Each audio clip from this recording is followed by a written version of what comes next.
오늘 본문은 여호수아서 7장입니다.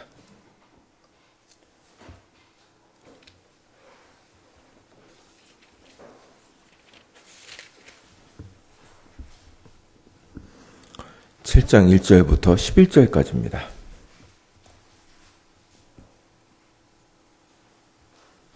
여호수아서 7장 1절부터 11절까지입니다. 한 절씩 교독하도록 하겠습니다. 제가 먼저 1절을 읽겠습니다. 이스라엘 자손들이 온전히 바친 물건으로 말미암아 범죄하였으니 이는 유다 지파 세라의 증손 삽디의 손자 갈미의 아들 아간이 온전히 바친 물건을 가졌음이라. 여호와께서 이스라엘 자손들에게 진노하시니라.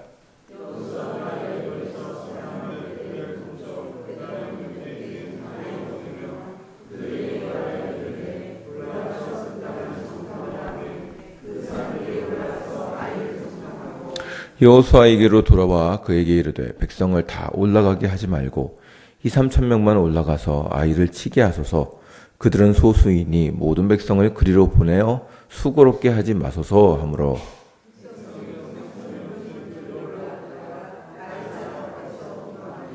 아이 사람이 그들을 36명쯤 쳐 죽이고 성문 앞에서부터 스바림까지 쫓아내려가는 비탈에서 쳤으므로 백성의 마음이 녹아 물같이 된지라.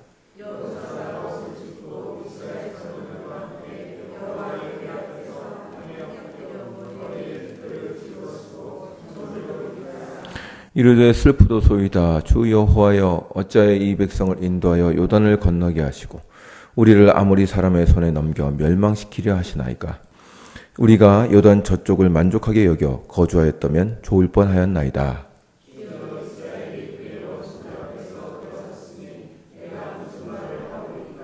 가나안 사람과 이 땅의 모든 사람들이 듣고 우리를 둘러싸고 우리 이름을 세상에서 끊으리니 주의 크신 이름을 위하여 어떻게 하시려 하나이까 하니.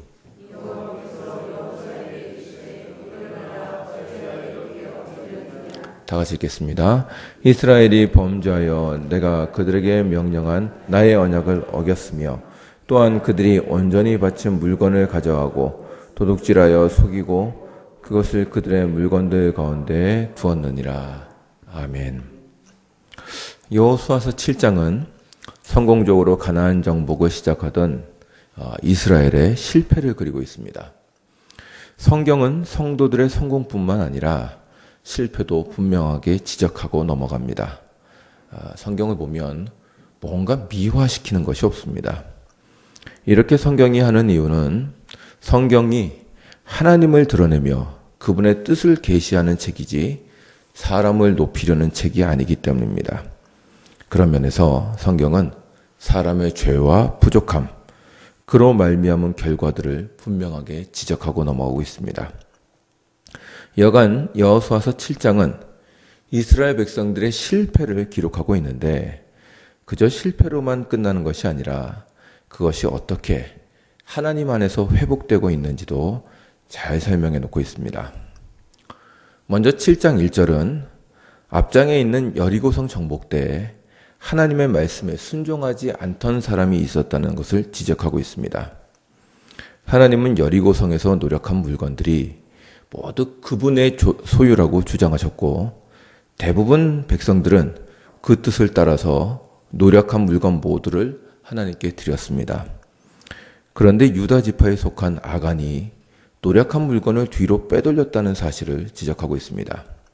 그리고 이 일로 인하여 하나님은 진노하시게 되었는데 그 형벌이 여리고 뒤에 있는 아이성을 공격할 때 나타나게 됩니다. 2절부터 15절까지는 이스라엘이 아이성을 공격하는데 실패하여 패하고 온 이스라엘 백성들이 하나님 앞에서 회개하는 사건을 그리고 있습니다. 가만히 본문을 보시면 이 실패에는 아간의 죄뿐만 아니라 이스라엘의 교만도 한몫했습니다. 아이성은 작은 성이었던 것으로 보입니다. 8장 25절을 보시면 아이성의 주민들은 모두 한 1만 2천여 명 혹은 약간 그 이상이었던 것 같습니다. 그러나 이러한 작은 성이라고 할지라도 성을 공략하는 것은 쉬운 문제가 아닙니다. 이 중국의 고서인 손자병법을 보면 성을 공략하려면 성에 있는 군사들보다 약 10배에서 15배의 군사가 필요하다고 되어 있습니다. 그런데 첩자들은 한 3천 명만 올라가면 된다고 장담하였습니다. 이것은 이스라엘이 그 전에 여리고 공략에서 얻은 자신감에 도취하여 자만하고 있음을 보여줍니다. 그뿐만 아니라 그들은 이 전투를 어떻게 해야 할지 하나님께 묻지도 않았습니다. 그리고 그렇게 자신만만하게 뛰어나간 결과 그들은 전투에서 패했습니다. 그리고 5절에 보면 이스라엘이 약 36명쯤 죽었다고 되어 있습니다. 근데 이제 제가 볼 때 이 사건에서 재미있는 부분이 이 부분입니다. 사실 전쟁에서 36명이 죽었다는 것은 큰 피해를 본 것은 아닙니다. 어찌 보면 수십만 대군 중에서 36명이 죽었다는 것은 거의 피해가 없다고 봐도 무방합니다. 그러나 7절 이하를 보면 이스라엘은 극심한 두려움에 빠졌습니다. 차라리 강을 건너오지 않는 것이 더 나을 뻔했다는 한탄을 합니다.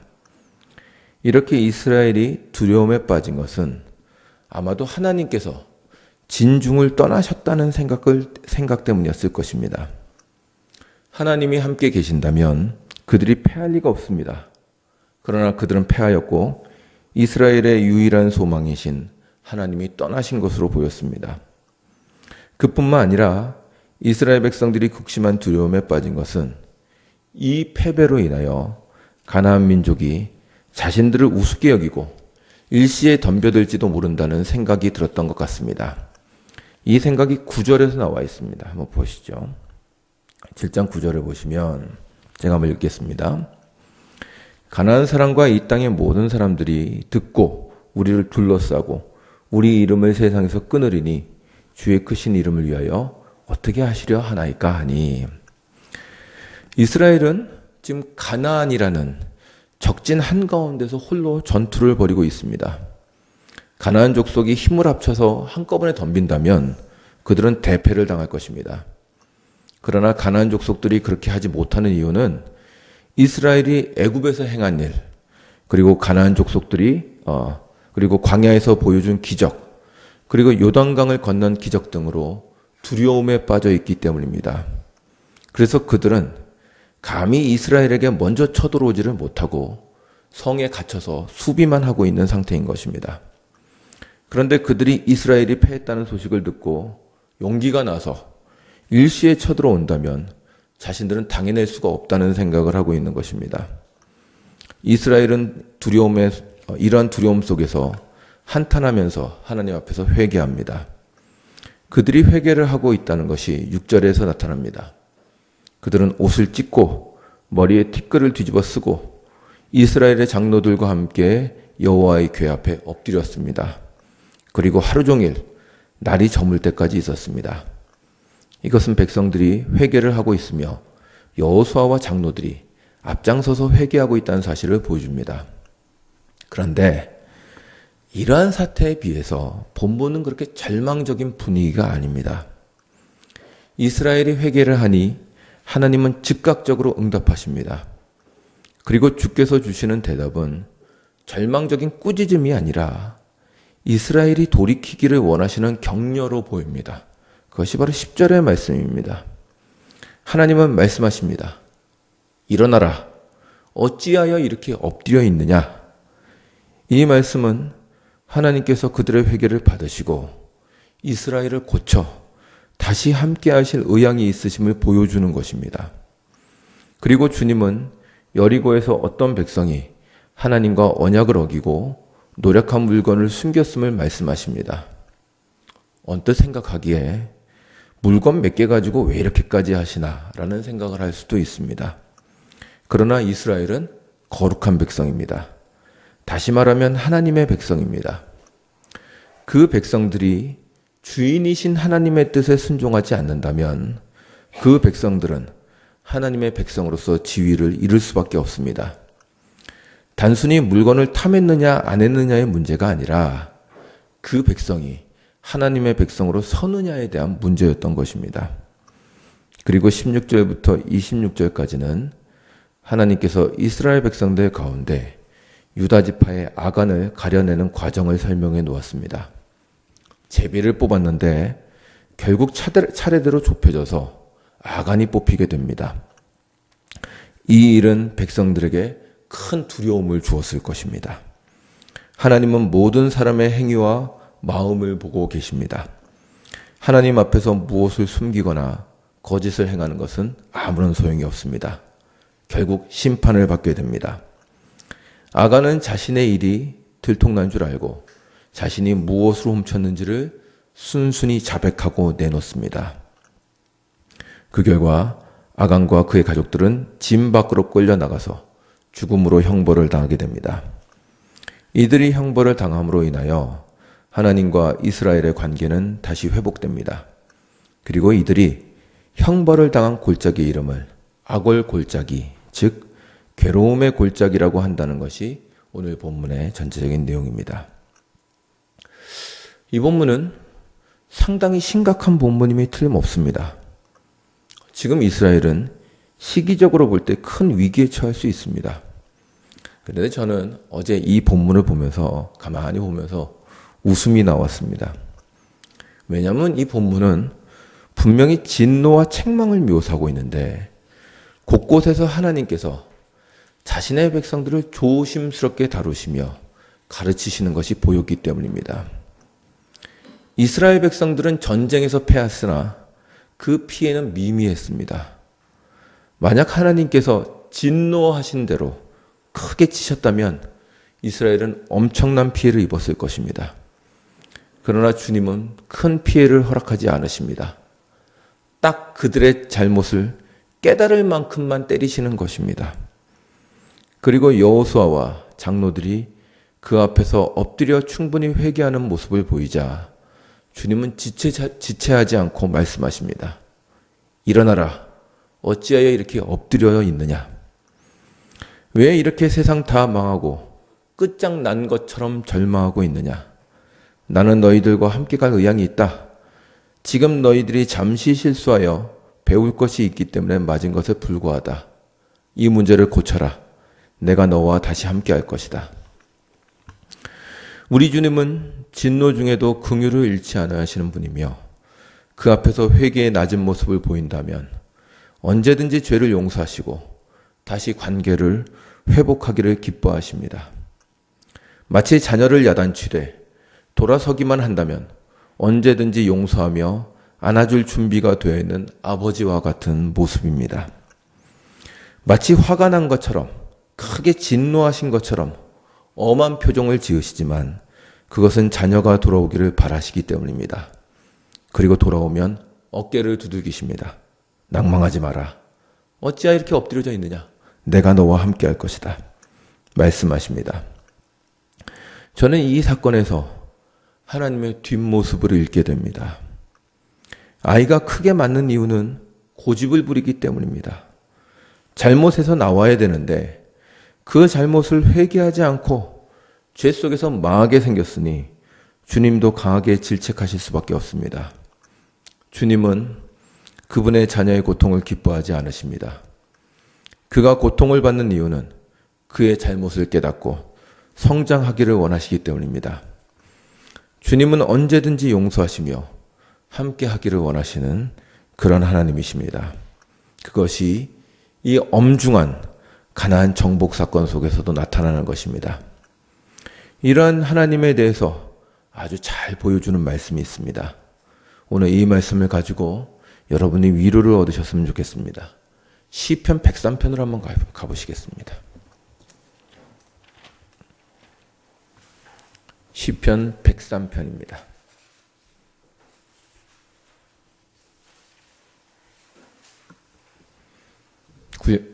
구약성경 876면 혹은 877면입니다.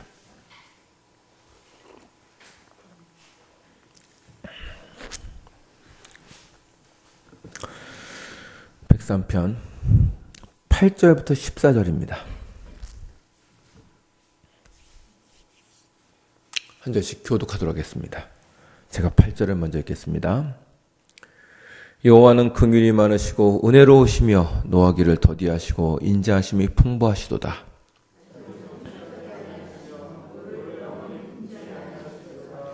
우리의 죄를 따라 우리를 처벌하지는 아니하시며 우리의 죄악을 따라 우리에게 그대로 갚지는 아니하셨으니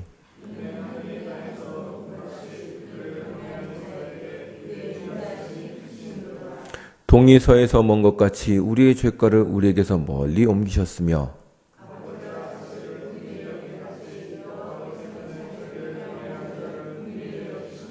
다 같이 읽겠습니다. 이는 그가 우리의 체질을 아시며 우리가 단지 먼지뿐임을 기억하심이로다. 아멘. 우리 주님이 얼마나 긍휼이 많으신지를 찬양하는 시편입니다. 그분은 우리를 대하시되 우리의 죄를 따라서 처벌하지 않으시며 그분의 인자하심을 따라서 대하십니다. 그리고 마치 아버지가 자식을 긍휼히 여기는 것처럼 우리를 긍휼히 여기십니다. 그분은 그분의 백성이 얼마나 연약한지를 아십니다. 그러므로 그들을 연약한 그릇을 다루듯이 어린아이를 다루듯이 이끌어 가십니다. 이것이 하나님께서 우리를 대하시는 방식입니다. 때로 우리는 하나님 앞에서 죄를 짓고 절망합니다. 우리의 부족을 한탄하며 스스로의 모습으로 인하여 부끄러워합니다. 이건 목사인 저도 마찬가지입니다. 저는 참 다혈질입니다. 그러다 보니 순간순간 성격이 튀어나올 때가 있습니다. 그때는 한탄이 됩니다. 목사가 됐는데도 이것밖에 안 되나? 이렇게 성격이 뭐가 나고 말이 험해서 어떻게 하나 하는 생각이 납니다. 그러면 아무것도 하고 싶지 않을 때가 있습니다. 그냥 그 상황을 도망가고 싶습니다. 그때 이런 말씀을 보면서 힘을 냅니다. 일어나라. 어찌하여 이렇게 엎드렸느냐? 내 잘못을 알았느냐? 잘했다. 나는 너와 함께 갈 용의가 있다. 다시 한번 나와 함께 가자. 라고 하시는 것 같습니다. 여러분, 잘못하셨습니까? 회개하십시오. 그리고 주저앉아만 있지 마시고 모든 것을 포기하고 도망가지 마시고 다시 일어나 하나님과 함께 전진해 가십시오. 아직 우리에게는 많은 사명이 있습니다. 정복해야 할 가나안 땅이 저렇게 많이 있습니다. 그런데 주저앉아 있으면 어떻게 하시겠다는 것입니까? 우리가 실패하는 것은 당연합니다. 스스로 얼마나 훌륭할 거라고 생각하셨습니까? 시편 말씀대로 우리는 기껏해야 먼지, 진흙에 불과합니다. 성경은 하나님이 우리를 흙으로 만드셨다고 기록해 놓고 있습니다. 금으로 만드시지 않았습니다. 하나님은 우리가 모든 것을 잘할 것이라고 기대하지 않으십니다. 문제는 그러한 실패 속에서도 회개하고 하나님의 긍휼과 은혜를 바라보며 다시 일어나는 것입니다. 그래서 그 실패 속에서도 주님의 뜻을 이루어 가는 것입니다. 용기를 잃지 마십시오. 하나님은 그 백성을 절대로 버리지 않으십니다. 자녀를 버리는 부모를 보셨습니까? 사람은 혹 그럴지라도 하나님은 그렇지 않으십니다. 그분의 사랑은 영원하시며 그 지혜와 권능이 무궁하시기 때문입니다. 하나님이 우리 편입니다. 누가 우리를 주저앉히겠습니까? 이 주님의 긍휼과 함께 걸어가시는 여러분의 인생이 되시기를 주님의 이름으로 축원합니다. 기도하겠습니다.